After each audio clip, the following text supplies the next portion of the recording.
Hi, Nina. Say something. I wish you were here. Good afternoon, everybody, and welcome to the memorial for Rabbi Stephen Schafer. My name is Rabbi Rich Kirsch, and I'm the director of NIFTY in Israel. And along with my partners in crime at NIFTY, Rabbi David Wolfram, Ruby Zomer, and Yudit Berkowitz, Baruch Kraus, David Solomon, Judy Goldstein, and everybody else. It's really good to have you here. Let me ask you a question. Who has had their life completely transformed by an Israel educational experience? Raise your hand.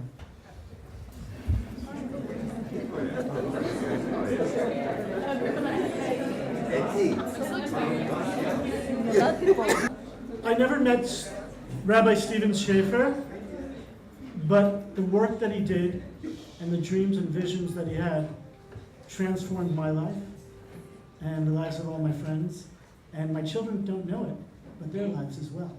It's amazing, this idea of the door to door. There are young people, kids growing up, born in Israel, and it has a lot to do with, people you never met. We know that non-profit organizations are not great at hakarat hatov.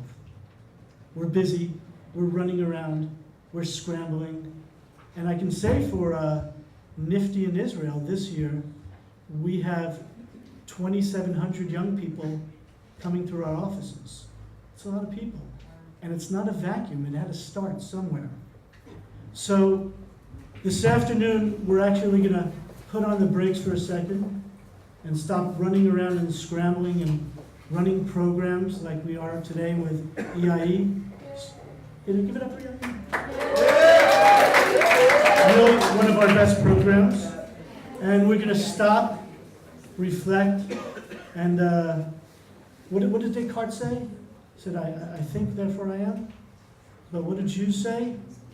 I thank, therefore I am. And this is a memorial, really, about thanks to Rabbi Stephen Schafer. But I also want to point out, I'm not going to say names, but there are so many people here who have worked so hard and for so many years who have really made a difference that has allowed everybody who said they had an experience in an Israel program, who's changed people's lives and enriched their lives. What's the book of the Torah that we're reading right now? Come on. Vayikra, right? And what do we know about the Parshiot in Vayikra? It says, Acharei mot kedoshim emo. Right? If you take those Parshiot, Acharei mot kedoshim emo, that after someone passes away, the Jewish values and Jewish tradition is really to talk about who this person was and what do they mean to us. So, I know we're in the book of Vayikra, but from what I know about Rabbi Stephen Schafer, it seems like the most appropriate Torah portion for him was Parashat HaMeraglim. Who knows the story of the spies? Raise your hand. Don't be okay. I'll tell you. So there's a great story, right? Moses sends spies into the land of Israel to see, what's the story? Can we actually do this? Can we build institutions? Can we build programs? Well, he doesn't say it like that. And 10 come back and they say, no way, you can't do it. You'll never do it. But there are 2 spies, right? And one of them is Stephen Schafer. Rabbi Stephen Schafer says, you know what? We can do it, and we will do it. And from everything I've been reading about Rabbi Stephen Schafer, He was someone who looked at things when everybody else said no. He said yes. It's the story of his life. It's the story of Zionism. Yeah, I said the Z word. Where we look at something and when everybody else is saying no, we say yes, we take our visions, and we turn those visions into reality. So it's so great to see generations, both people here on EIE, people who have been in so many programs, and really the chalutzim, really the pioneers, who were able to say yes when everybody was saying no, and turn those dreams into reality. So on that note, I would like to invite Rabbi Hank Skirball, Sally Kleinkatz, Lori Stark, and David Epstein to the Bima for a few words and some song. All at once, sure.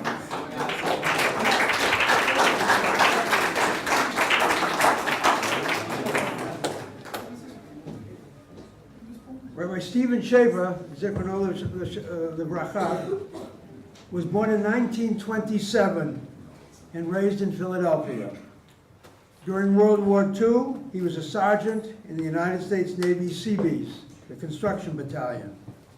He received his BA from the University of Delaware and spent the 1949-50 academic year here in Israel. Later, he earned his doctorate from Lehigh University. He was ordained at the Hebrew Union College in Cincinnati, where he was the founding director of the Tawanda pre-rabbinic program. He served congregations in Toledo, Ohio, Allentown, Pennsylvania, and following his service as the founding director of the URJ, then UAHC, Youth Division, he was the rabbi of the St. Thomas Synagogue in the Virgin Islands. I first met Steve over 63 years ago when we both entered the Hebrew Union College in Cincinnati. We were both active members of the Cincinnati Committee of Human Relations, which brought about racial integration at the Busy Bee, a local restaurant, the two Cincinnati Music Academies, and the Coney Island Amusement Park on the shore of the Ohio River.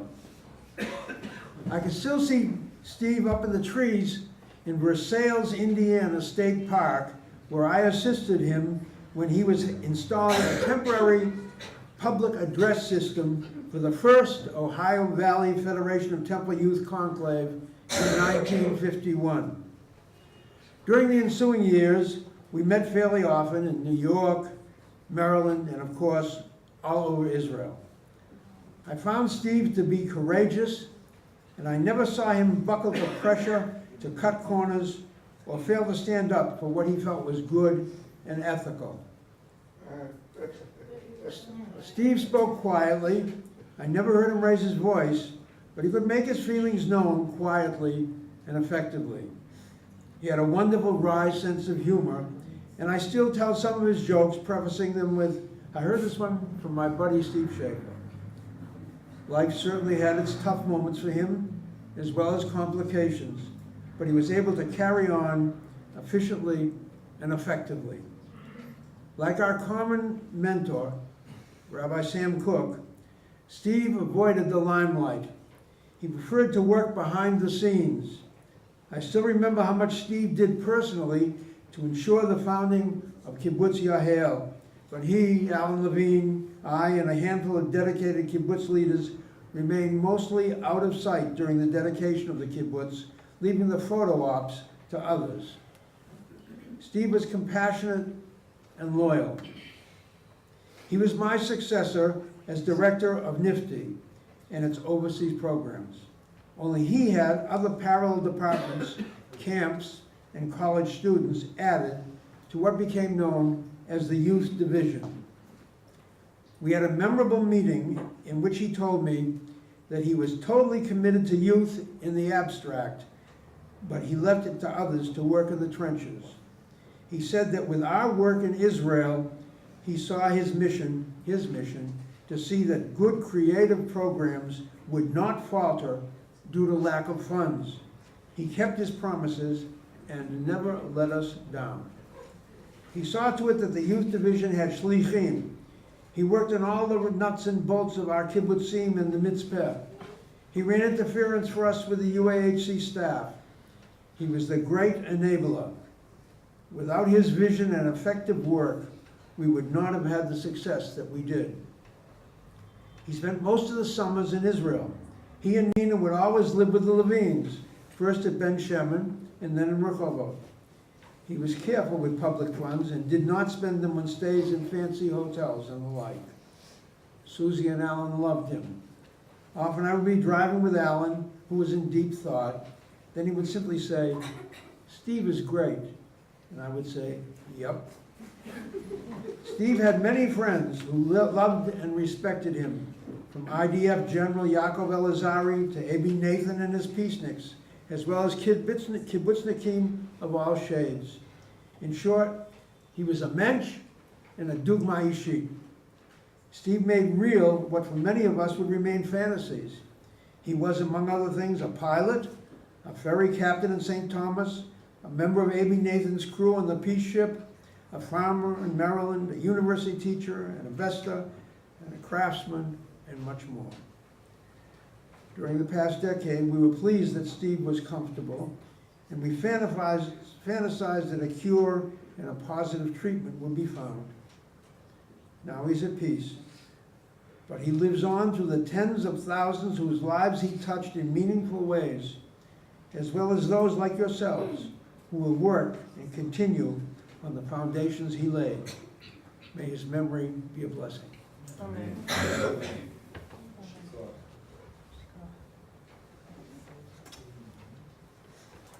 Hi.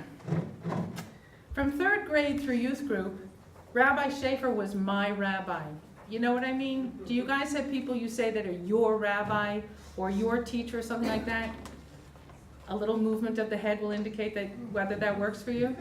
Okay, well, that was Rabbi Schafer for me.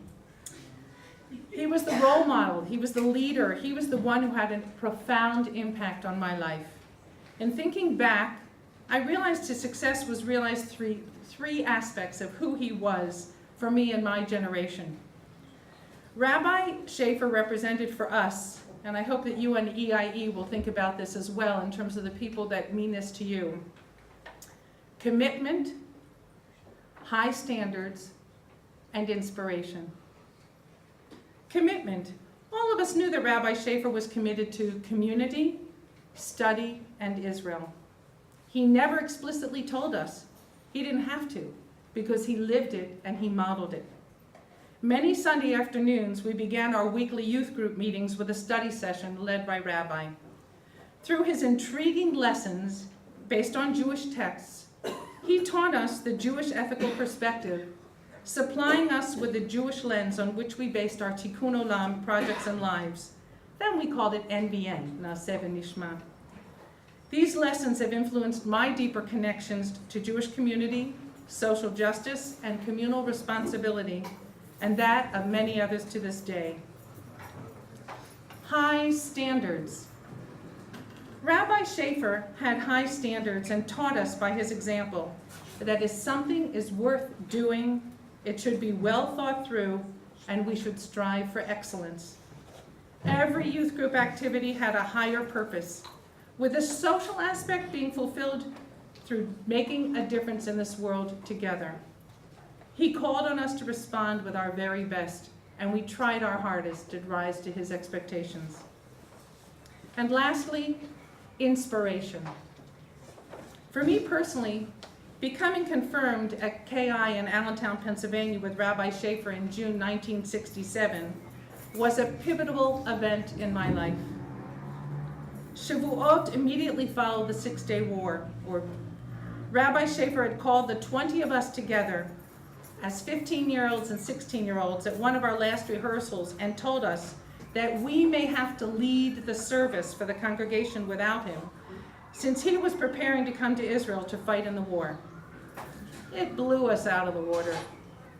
This was something that was so powerful, it was beyond anything we had ever experienced in real life.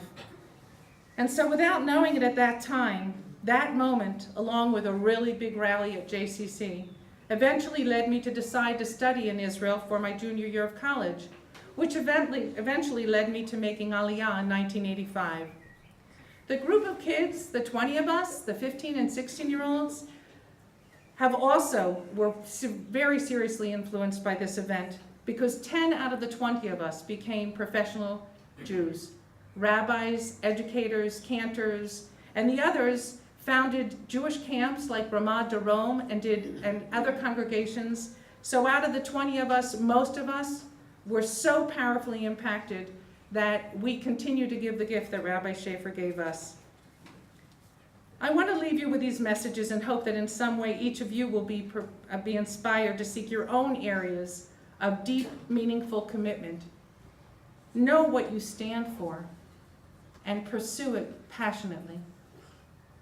Strive for excellence without compromising your high standards.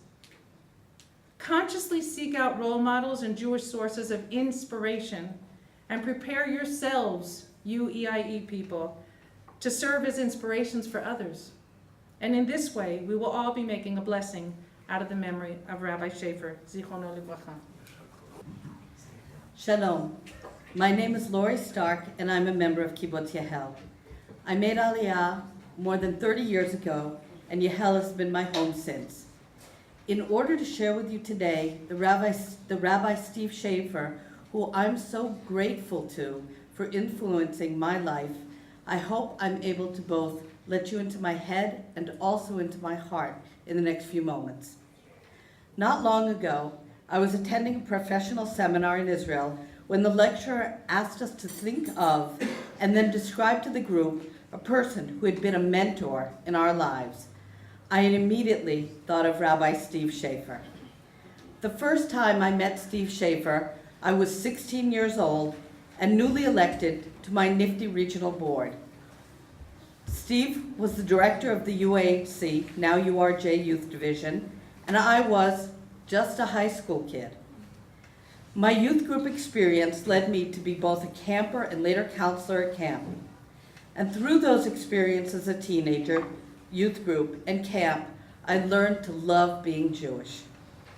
I know today that I, together with thousands of Reformed Jewish youth and adults across North America and Israel, have Steve to thank for his leadership and insistence that camping be a priority for Reformed Jewish youth. Steve was part pioneer and part rebel. There were many principles, policies, strategies, and things we take for granted today within both NIFTY and the URJ that Steve was the person to set the ball in motion. Steve was a strong role model for me and emulated values of Reform Judaism. He not only spoke and shared those values with us, but he lived them himself. He talked the talk and he walked the walk, literally.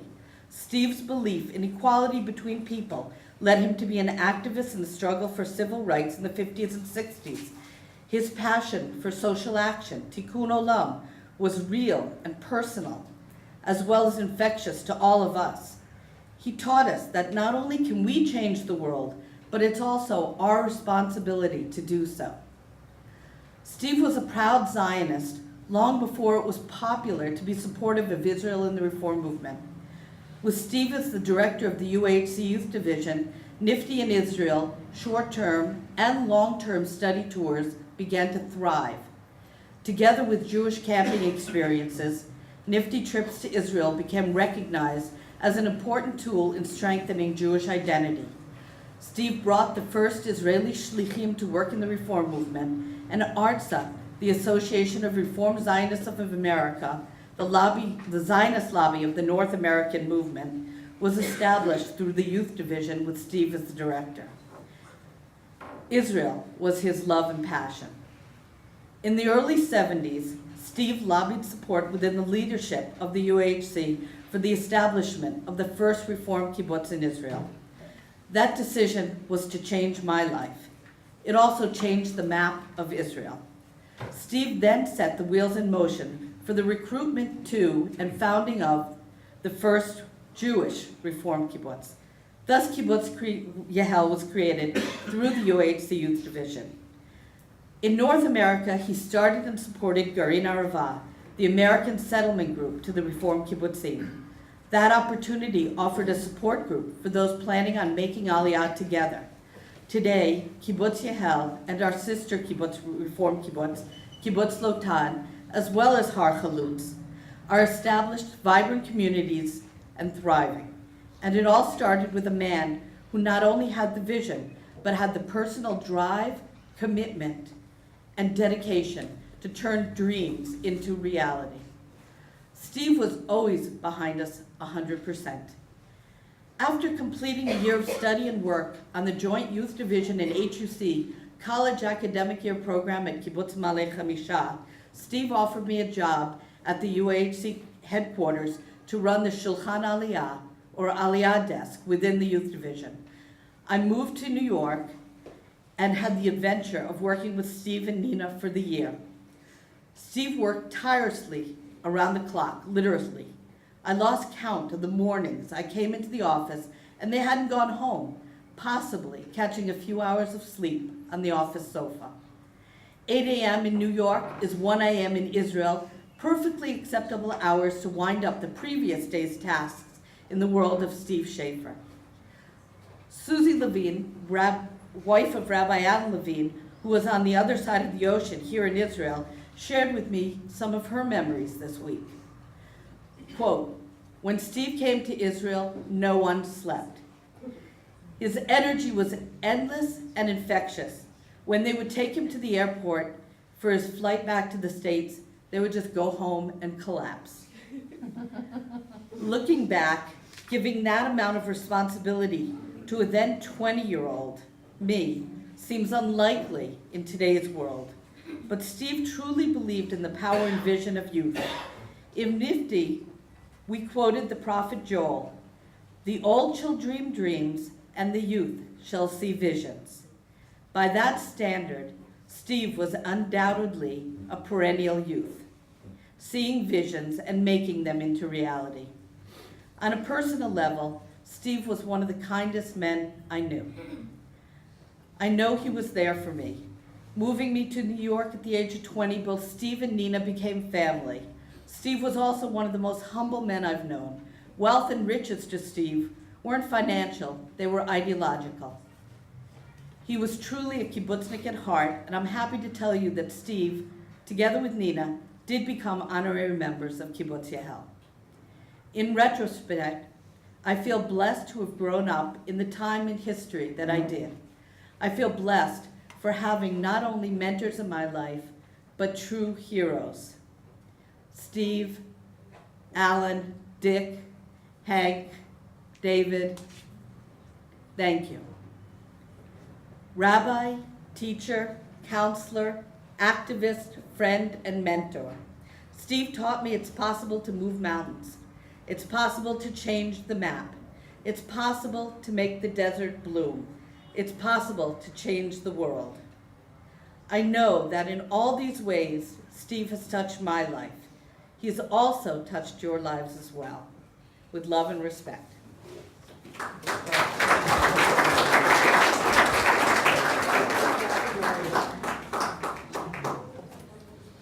My name is David Mayer Epstein. In 1960, I was 11 years old.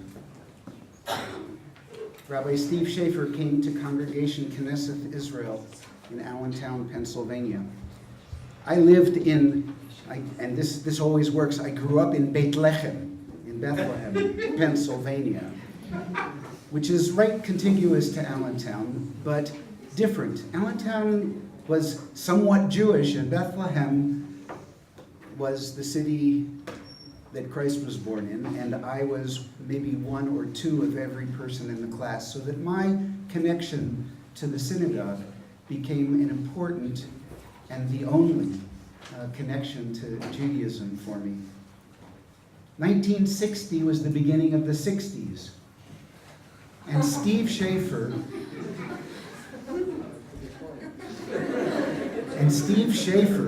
made that a meaningful statement when he connected Judaism with the civil rights movement. It was the same as being Jewish, as being a citizen of the world. Social justice equaled Judaism. And Interestingly enough, Sally was in the youth group that I was in, a year or two younger, and Nina was in the youth group a year older. And Nina was the chairman of the religious committee, and that was the first committee that I got into. And so we wrote creative services, and we were activists changing the way the prayer services were conducted. And that was at Steve's inspiration. One of the largest department stores in Allentown, Pennsylvania was owned by a congregant of Knesset Israel, and that department store had a discriminatory policy towards its employees. Steve organized a picket line in front of the store. The congregant offered the congregation a significant sum to fire their rabbi. The rabbi was not fired.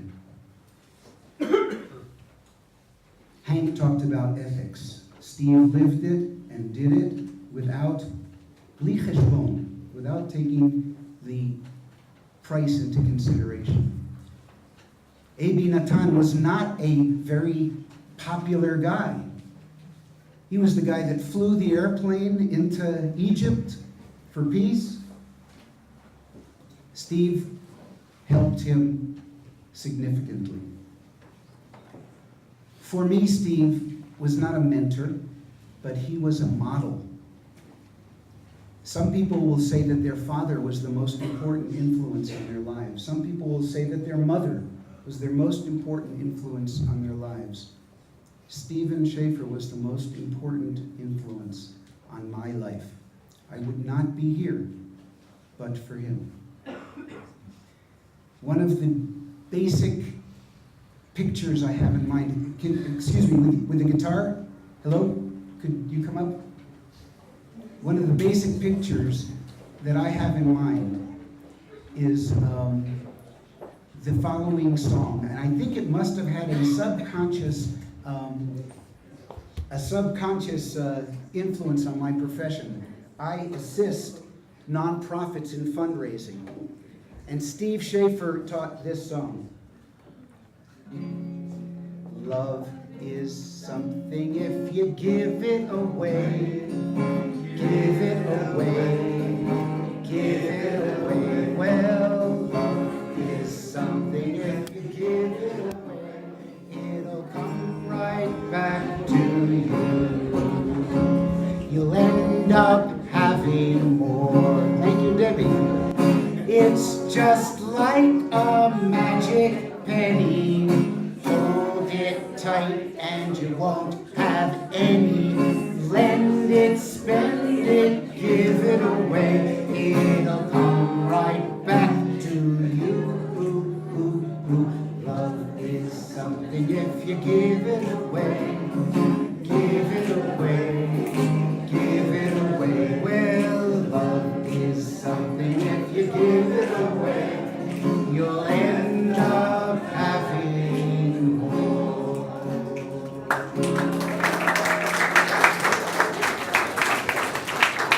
Hi, EIE folks and everyone else. Long time no see. It's like so many of us in this room, it would be impossible for me to imagine my presence here today without the influence of Steve Schafer. As a matter of fact, the entire arc of my life was changed by Steve when he told me, he didn't ask me in 1978, that I would become responsible for helping to manage nifty programs in Israel in North America. I think he was really tired, and Debbie can attest to this, of driving to Kennedy Airport to send kids off to Israel. That would become my responsibility, and the EIE kids here had the pleasure of my company at JFK on the 24th of January when their journey began. 26th. That's it. On a personal note, to demonstrate very deeply Steve's impact on my life, it would, if you told me that I would have 3 kids who would make Aliyah, 3 grandchildren born in Tel Aviv, a son in the IDF, all absolutely inconceivable without Steve's dramatic transformation of my personal life. You've heard from Sally and from Hank and from Lori and David. Steve was a visionary. There was never a dull moment in the presence of Steve Schafer, and his daughter Debbie can attest to that. I want to recognize that the Jewish world today acknowledges that Steve Schafer understood more than 50 years ago that immersive Jewish experiences build Jewish community, identity, and commitment. In an ever-evolving world for young people, where choosing to be Jewish is among a myriad of choices, immersive Jewish experiences like camp in Israel change lives forever. We opened our first camp in 1952, Olin Sang Ruby. Are there some Osrui people here? Yeah. And we began sending kids to Israel in 1958. EIE was launched in 1961, Hank tells me, when Shimon Chazdi pressured NIFTY director Sam Cook, Rabbi Sam Cook, to create an international student exchange program. EIE, in those more than 50 years, has become our movement's most intense, challenging, and rewarding experience we offer young people. More than 3,000 alumni worldwide look back on their EIE semester as the pivotal experience in their lives. So many are leaders of Jewish communities. All have a love of Jewish learning, a deep sense of personal connection to Israel and the Jewish people. So much of this is true for more than 20 years because of the extraordinary skill and efforts of our EIE principal, Baruch Kraus. Baruch, working in partnership with the thoughtful team he has assembled. So much credit goes to you, the 66 EIE students here today. You've had the courage, the bravado, the chutzpah to choose to do what so few high school students do today: travel far from home, work harder than you've ever worked before, and investing so much of yourselves in this amazing journey called EIE. My charge and challenge here today, as we think about how Rabbi Steve Schafer inspired so much of what we have become and what our programs in Israel have become. My charge and challenge to our EIE students today is to challenge you to think about how you are going to translate the power of what you have created here together and learned in Israel when you return home. How can you connect to and inspire others to become engaged to launch their own unique Jewish journeys, as you have done with so much deep commitment? Perhaps most important to each and every one of you, which was Steve's message to us in our lives, those of us who had the privilege to have been his students, to have worked with Steve, to have been mentored by Steve.